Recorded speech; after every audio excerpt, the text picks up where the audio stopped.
Good evening, everyone, and welcome to the People's School for Marxist-Leninist Studies. Today is February 11th, 2025, and tonight's class will be on the Underground Railroad. So our first section tonight is going to be on Harriet Tubman herself and some life and connection to the Underground Railroad. From Harriet Tubman, Negro Soldier and Abolitionist by Earl Conrad. There is an element of the incredible in the brutal facts of Harriet Tubman's early life. Indeed, she had no childhood, for in her 5th year she was plunged into hard labor and was beaten so mercilessly and so regularly that the meaning of slavery is to be found in her experience. Her eyes were wide open to the tyrannous nature of her environment, and by the time she was in her teens, she was a smoldering volcano of resistance. Then one day, she found herself embroiled in an encounter which changed her life, and which launched her career as a liberator. This may have happened in the fall of 1835. Harriet always believed that she was born about the year 1820, and that she was 15 when the incident occurred. It was in Dorchester County on the eastern shore of Maryland, not far away from Harriet's hometown, Bucktown. She had been working as a field hand for some time. The work was hard. The hours were from sunrise to sunset, and the overseer was harsh. A slave was not supposed to leave his place unless he received the permission of his overseer.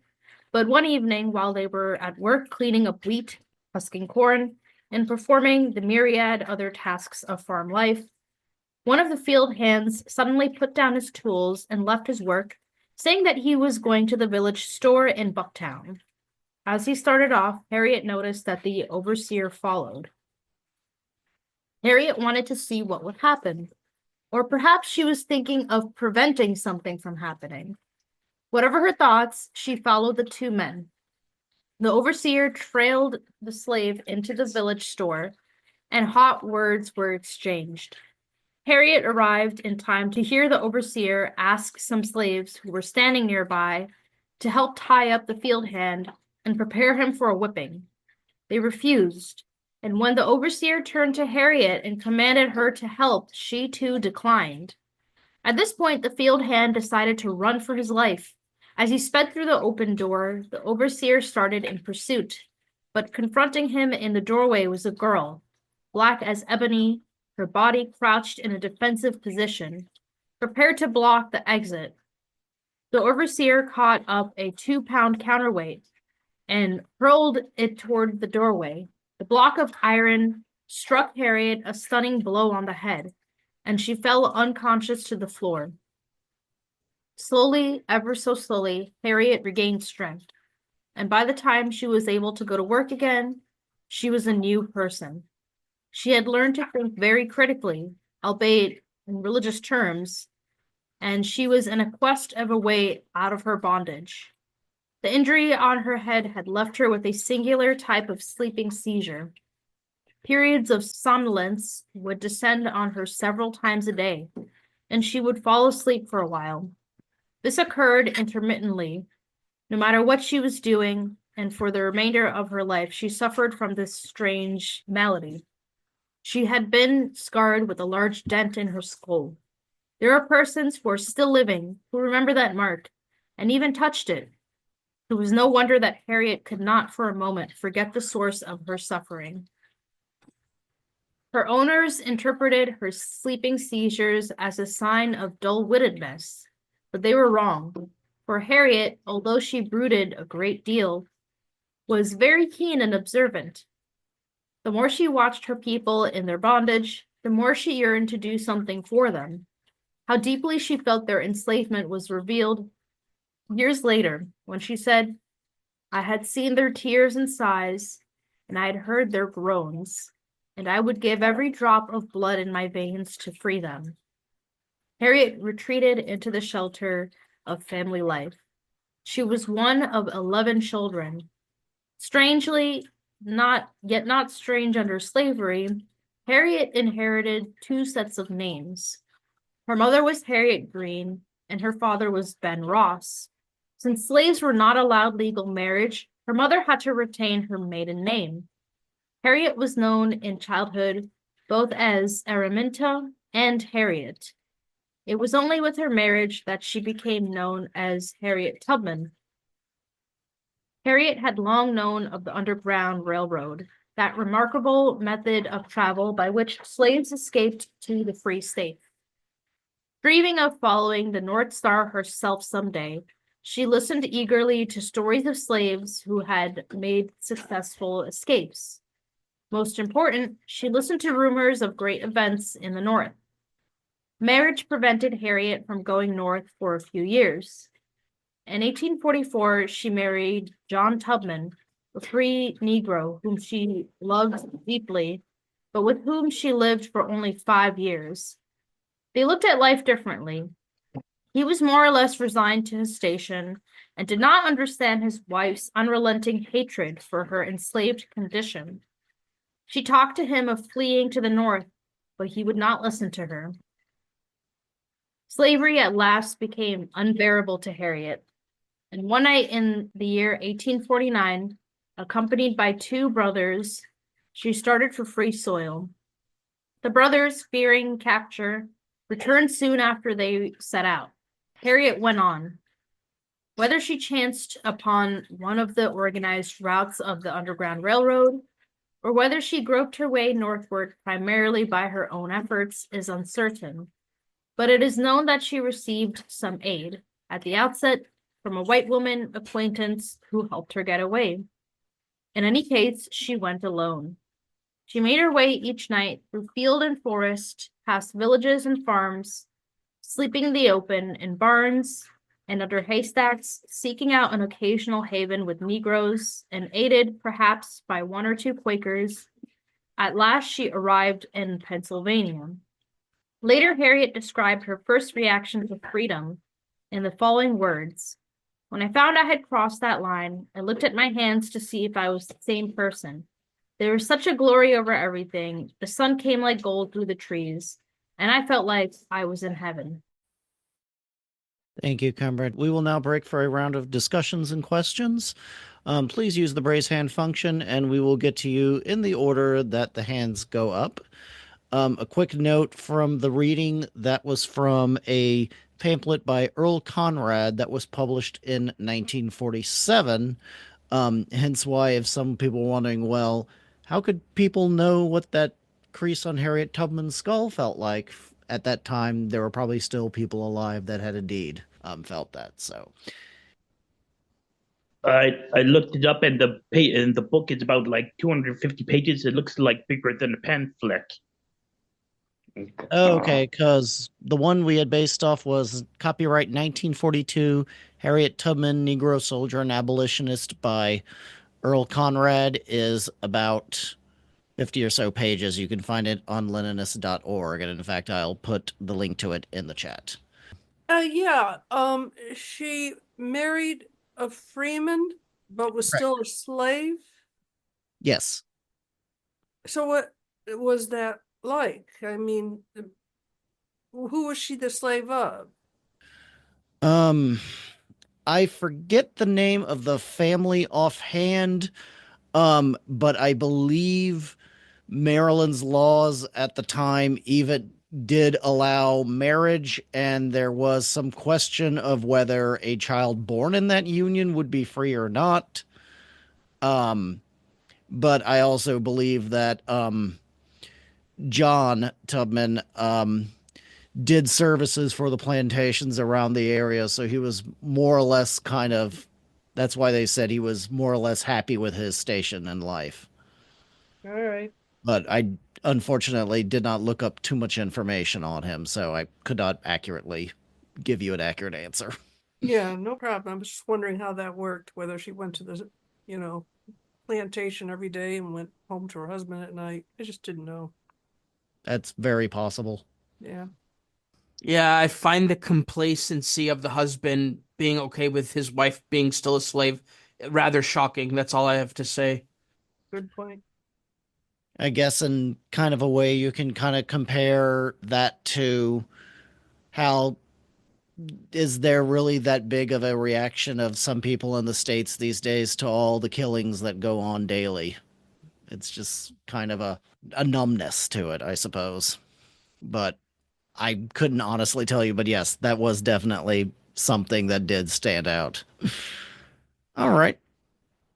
Yeah, my question was just kind of like following up on the complacency of the husband. Was there a social, like a major social divide between free black men and black people in the North and slaves in the South, where it was like they came from two opposing walks of life, and therefore they thought and they thought of each other dramatically differently. Because in the case of specifically when it comes to the issue of race in America, oftentimes it's all of us together versus whomever we perceive the oppressor as. But it seems like here there was more of a social divide between black people, where there was people in the South who were under the slave system versus emancipated and free people in the North. Good question. Well, I mean that is a really good question, and honestly, I never really thought to look that up. I do know, however, that lighter skinned slaves were generally given the more, I guess you could say, preferred jobs, like working in the house. And that created a divide, which eventually led to what we know as colorism. So if that existed, I imagine there was definitely resentment between slaves and non-slaves, though I don't know how common it was that they even encountered each other. That's an interesting question. Definitely. Thank you. If there are no other questions or comments, we'll go on to our second section. It's a teensy bit shorter than the others, but I think it's still quite interesting nonetheless. Go ahead. All right. Black History Week and the New York Teachers Union. Black History Week got its start in the summer of 1915 when a 3-week celebration of Black history was held in Chicago. Somewhere between 6,000 and 12,000 African Americans from all around the nation overflowed a coliseum to celebrate the advancements they had made since the abolishment of slavery. In 1924, Black History Week was started in the States by a number of organizations. Black History Month would later be established by President Gerald Ford in February 1976. In the opening remarks of his announcement, President Ford said that, quote, "In the bicentennial year of our independence, we can review with admiration the impressive contributions of Black Americans to our national life and culture." This is a letter, I believe, written. Yes. So the New York Teachers Union was, according to Comrade Angelo, some of the most militant in pushing Black History Week. And in fact, what I was able to find in research was a letter the Teachers Union had sent to the Dr. W.E.B. Du Bois about coming out for one of their Black History Week. So I'd like to read that. My dear Dr. Du Bois, the Teachers Union has during the past decade annually conducted a special program commemorating Negro History Week. In accordance with this custom, we are planning a program on February 15th, 1951 at the New York Public Library at 136th Street and Lenox Avenue between the hours of 4 and 5 p.m. Our program will memorialize the life and work of the late Dr. Carter G. Woodson. We should like to extend to you an invitation to appear as the principal speaker at this meeting. We feel that your message will be of great value to our audience of teachers and parents, and that impetus will be given the moment in which Dr. Woodson was so vitally interested. We should indeed feel honored to have you address us at our Negro History Week program. Yours very truly, Bernard Kesselman. The Council on African Affairs, CAA, until 1941 was called the International Committee on African Affairs, ICAA, was a volunteer organization founded in 1937 in the United States.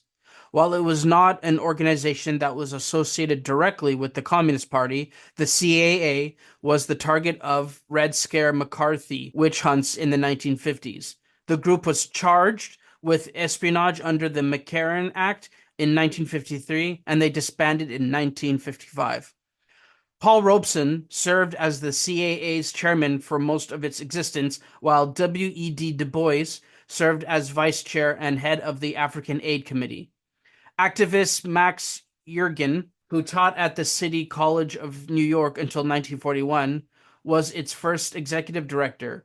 Alpheus Hunton, an assistant professor in the English and Romance language department at Howard University, joined the CAA in 1943 as its educational director. Thank you, Comrade. You're welcome. With that, we'll break. Before we go to discussion, though, Comrade Angelo, if you are there, would you be able to give us any of your experiences with the union doing Black History Week? Yes, okay. Very important history that's been neglected, buried actually. 1916, a union was formed in New York City for teachers. It was called the New York Teachers Union, the NTU. Do not confuse that group with the present union of teachers called United Federation of Teachers in New York. Totally different. So I'm going to give you a very brief history. 1916 comes the split over the Russian Revolution in 1917, the split in the socialist movement. Those supporting the Bolshevik Revolution, those not. It affected many left-wing groups.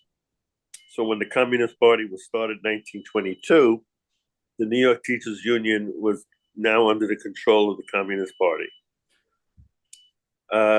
It was an excellent union. They were the first ones that talked about Black history. They called it Negro History Week. And they put it in the schools and everything. There's an excellent book, if you want to get, called the New York Teachers Union, 1916 to, I guess in 1969. That is by Celia Citrum, Z like in zebra, Zitrom or RUM, Celia Citrum. She was a teacher and she a member of that union. Excellent, excellent book. I have a copy. Gives you the good history of it. That union was led by communist teachers, and in the 1950s, it was harassed by the government and the FBI. So this thing with FBI using politics for their own means has been going back, way back. It's not just something that Trump talked about. It goes way back. That's the history of the New York Teachers Union in I think it was in 1960 or 1965. There was a vote in the public schools of teachers, and they chose a union to represent them. And there were 3 unions on the ballot. One was the New York Teachers Union. One was the New York Teachers Guild, GUILD, which is the one that was led by Albert Shanker, who was a notorious anti-communist. And the third one was something called National Education Association, NEA. And the group that won the bargaining rights to represent the teachers was Albert Shanker's group. Okay, and that's why, so the other group dissipated, folded, the New York Teachers Union, and all their members joined the United Federation of Teachers. I was one of them, and now we're trying to get control of the union. Right now, there's an election going on. Thank you. Thank you, Comrade Angelo. So we have a series of videos to go through. Some slaves just had to find a way out, no matter how perilous the journey. Some would sneak out of these gardens, through these trees at night, and head north. In the mid-1800s, north was the only possibility of freedom. Thousands of African Americans, fleeing the bondage of slavery, would actually find homes in New England, houses that welcomed them in. Several escape routes of the Underground Railroad passed through Battle Creek and then crisscrossed Massachusetts and Vermont. They were lifelines of liberty. The Underground Railroad was not a railroad, but it did mean the movement, the free movement of people.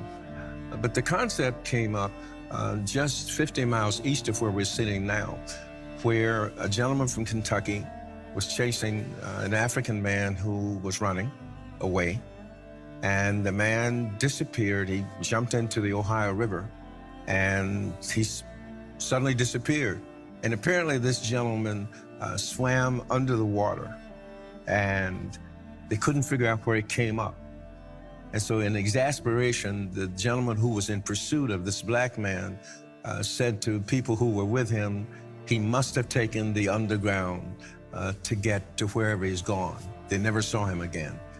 That then became a general term that was used in describing people who were running away. When I was a little boy during World War II in Europe, they talked about the underground in Poland, in Romania, in France. And I looked at my father one day and I said, Daddy, they're just like us. They've gone underground fighting the bad guys from Germany. Cincinnati is sort of at a hub. As any river town, especially one that was right across the river from a slave state, those are always important points and hot points. And at Lane Seminary, the Lane debate kicked off the Cincinnati abolitionist movement. The interesting thing about Lane was that a lot of the students were abolitionists, and they were interested in getting the word out, telling other people about slavery and the evils of slavery. And so they organized a large debate on the pros and cons of slavery. With the anti-slavery movement so prevalent, several prominent abolitionists emerged in Cincinnati, including Harriet Beecher Stowe. At the Harriet Beecher Stowe house, we get a glimpse into the life of the Beecher family in the mid-19th century. Cincinnati, because of its geographic location, again, if you think about it, right next door to slavery, became a living laboratory for her, where she was able to observe the movement of blacks in and out of this port. Here we see Harriet's study, where the first drafts of Uncle Tom's Cabin took form. Most people knew about slavery, but they didn't know anything intimately about it, and it never touched their lives. So she gave them somebody they could empathize with. Uncle Tom's Cabin, one of the major forces that caused America to take a deep look at slavery. Thank you. Okay, Comrade, you have something? Go ahead. Yeah, no, as the resident Canadian, I'll chime in a little bit. So the Slavery Abolition Act of 1833 ended slavery in the British Empire, which included Canada, on the 1st of August, 1834. We did learn about the U.S. Underground Railroad in school. My main reason for raising my hand is, what was going on with Mexico at the time? Does anyone know if Mexico allowed slavery? Did anybody travel south? Thank you. Do we have any history buffs that would like to answer that? Hi. So I do know that Mexico did not allow slavery. That's actually why Texas joined the Union, was because Anglo settlers wanted to practice slavery when they came to Texas, and then seceded from Mexico to pursue the practice of slavery. I don't know, however, the answer to your second question of whether or not people fled south, but I do just want to let you know that Mexico was a free country. Thank you, Comrade. Yeah, so I guess the question was already answered. Yeah, Mexico banned slavery in, I believe, 1821 when they declared independence from Spain. but it wasn't fully banned, and it was one of the principal reasons why Texas, the portion of Texas, the settlers in Texas wanted to leave Mexico and join the United States, was because they wanted to keep the institution of slavery. But the Underground Railroad is one of those things that, as a teacher, I love to talk about in class because it's one of those first instances where we can really instill a sense of, I suppose, civic duty, right, to help your fellow man, human being, not because of any material gain, right, but because it was the right thing to do. And it's one of those things where it doesn't just happen overnight, right? I always try to stress with my students that the Underground Railroad and the entire abolition movement didn't start in 1829. Harry Tubman didn't just wake up one day, become an abolitionist. Abolitionism started before the country was even formed. And it started out as like a fringe belief that took decades and decades of on the ground work to be able to convince people that it was necessary to fight a war to end slavery, that it was that strongly. Because for a long time, people didn't really care about slavery. They thought it was distasteful, but they thought it was the same way that, that's the issue in the South, right? We're us in the enlightened North. We don't need to do anything about it because it's not our business. And it took decades to get people to turn around on that idea. But this topic and this part of history, U.S. history, is the first time that we can really point to my students and ask them, like, what is something that you believe so strongly in, right? That you believe that not, and you'll do it and to help people, not because of anything that you'll gain, but because it is the right thing to do, right? To help liberate your fellow man from this inequality, this horrible, treatment of them. And it's always a great opportunity to talk to them and connect how, all these separate aspects, right? Harriet Tubman, all the other abolitionists into one and sort of show like they're not isolated incidents. This was a mounting movement that took decades to build up to, right? So that's something I always try to talk to students, and this is a really fascinating class. Thank you. Oh, John Brown. There we go. John Brown and Harriet Tubman. John Brown used to call Harriet Tubman General Tubman because he had such respect for her. But that's an interesting anecdote. Thank you. Thank you, comrade. That was quite insightful. So when they're fleeing the slavery from the South or even in the North, how are they identifying them as slaves? Are they just, it sounds like this could be used against any black person. You're a slave on the run, get over here. That's my question and comment. Well, yeah, I mean they had papers that they had to carry around, basically marking that they were freedmen. Unfortunately, that obviously there were like the especially nefarious, slave traders that would take the paper away from them and kidnap them. Like, I forget what his name is. Solomon Northup. I actually grew up near. It was where the near Saratoga, where the turning point of the American Revolution happened. There's a hotel where freedman named Solomon Northup. He was a violinist. He was kidnapped and brought down to the South. And for 12 years, he was a slave because no one could find him. There's actually a movie based on him called 12 Years a Slave. So yeah, that did happen, unfortunately. But yeah, they did carry around papers to show that they were free. I just wanted to say in this, the most surprising thing I learned with this was just how pivotal the role of the Quakers were in in the Underground Railroad. I never really knew that. I knew that they generally were pacifists and but it said that their congregation split over the issue of slavery, where some said that slavery goes completely against the teachings of Christ, which it's very interesting to me to see, religion coming out against it. Yeah, I had asked my wife about slavery in Mexico, and she actually got a book. Fortunately, just going quickly on with this, there was slavery in Mexico, and also before Spaniards came, there was slavery. But yeah, at some point, perhaps in like the 19th century or before or after, it was abolished in Mexico. Thank you.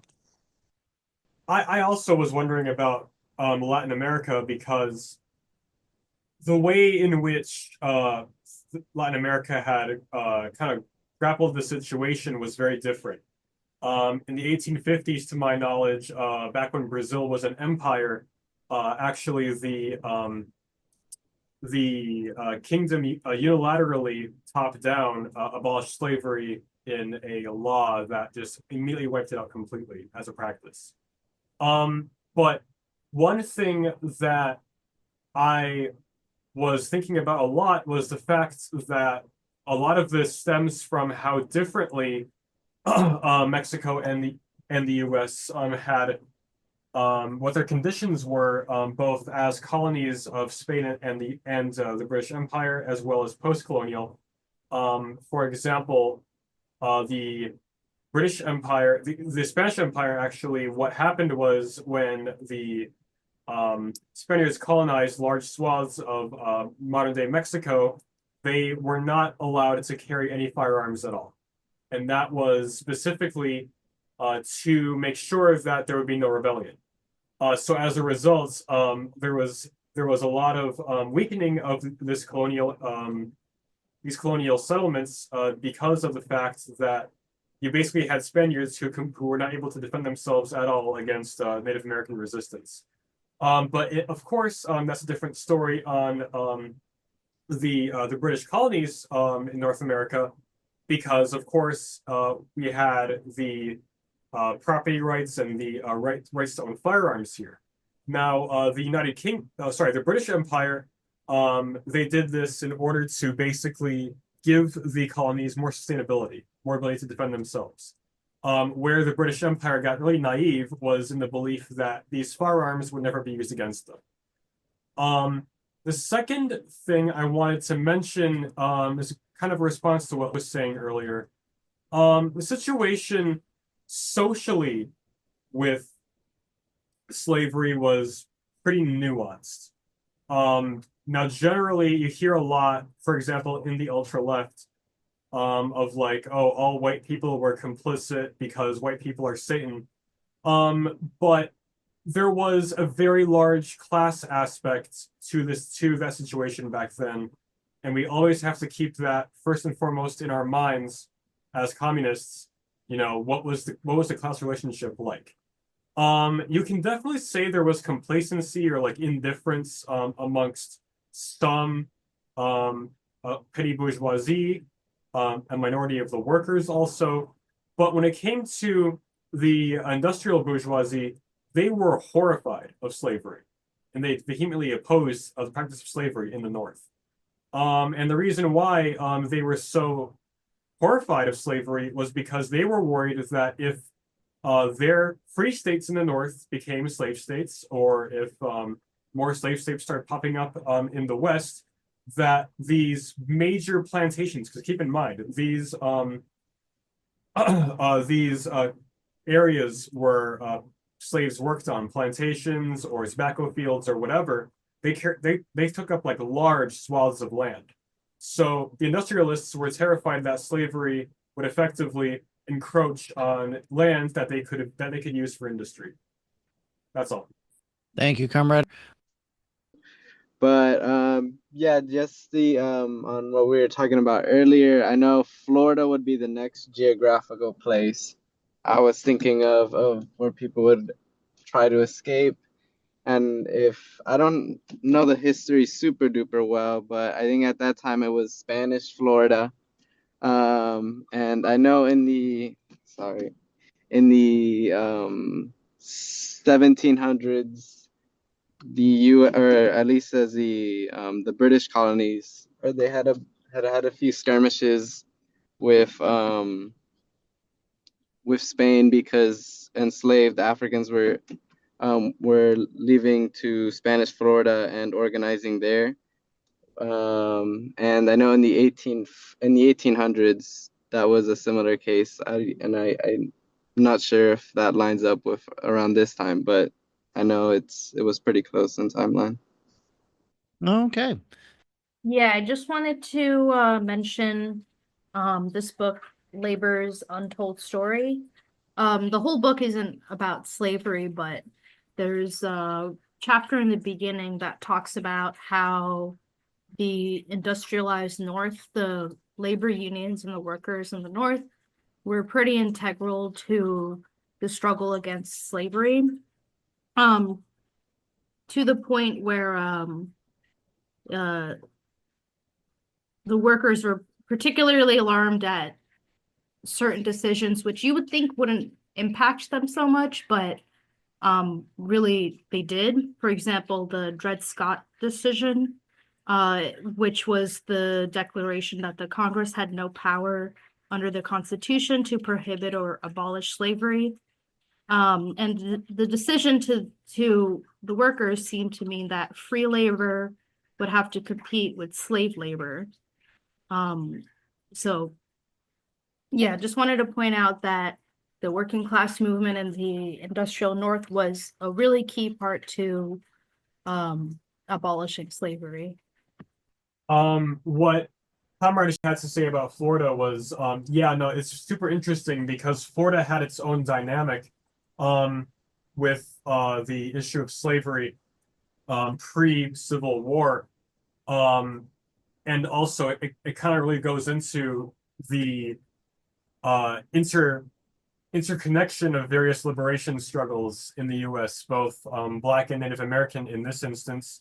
In South Florida and also in the South in general, you had the native Muskogee tribes, Native Americans, who were wiped out for the most part in the Bible Belt area throughout the 16th up to 18th century.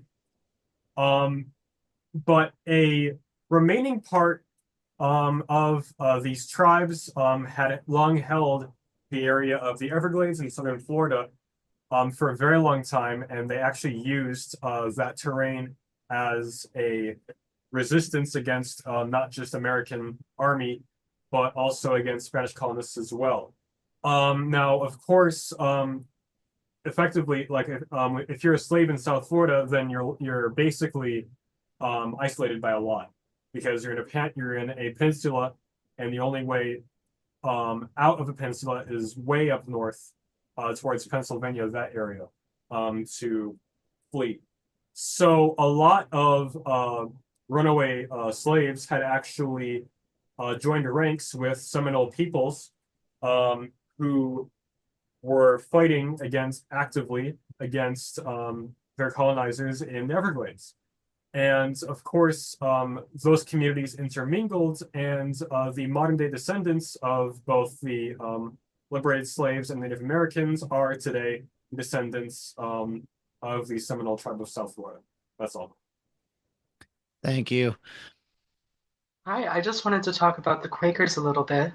I'm unfortunately missed the beginning part of class where Quakers were talked about, but as a member of the Religious Society of Friends, I thought that I would be able to shed a little bit more light and go into deeper history. So part of Quaker belief and practice is that there is no unified Quaker belief and practice. A lot of it is based on ongoing personal revelation that is unique to each person.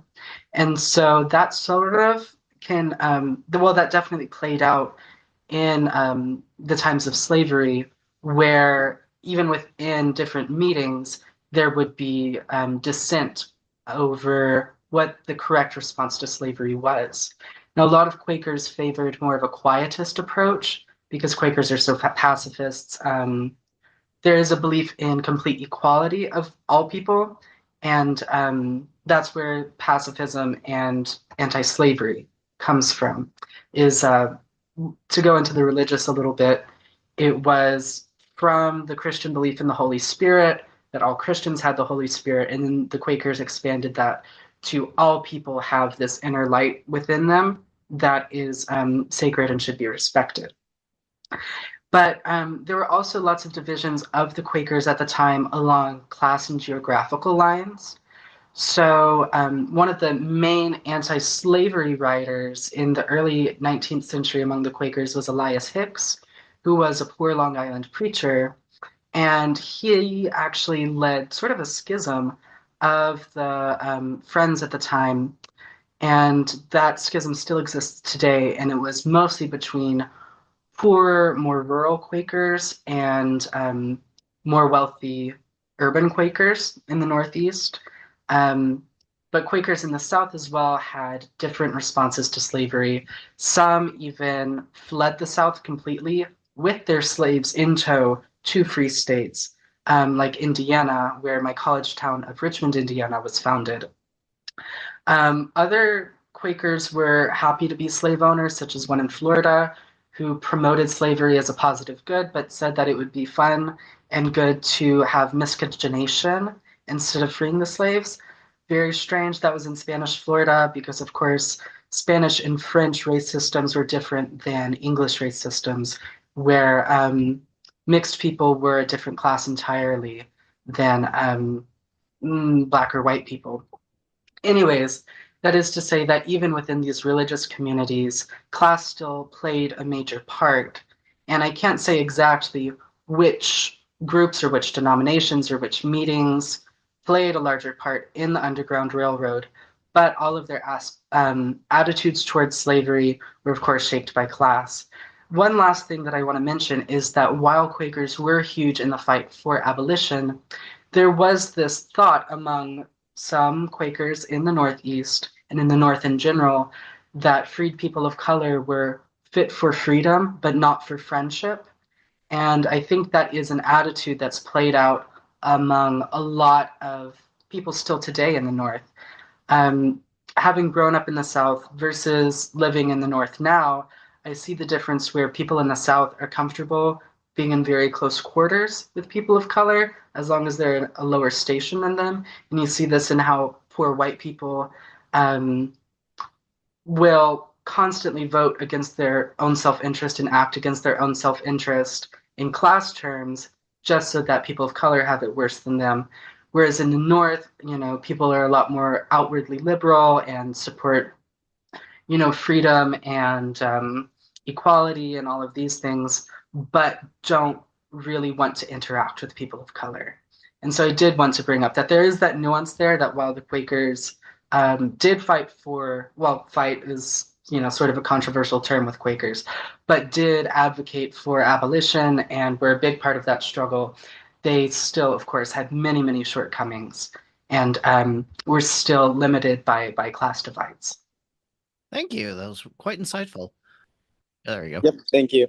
Yeah, just kind of adding quickly to what you said, I don't know if I'm remembering what I read correctly, but if I remember correctly, it was something about like a Spanish political outlaw, and that I don't know, he also organized, or he worked with the indigenous people in Florida and with runaway slaves that had ran to Florida, and they, I don't know in what capacity of a union they had, but they worked together, and it's interesting.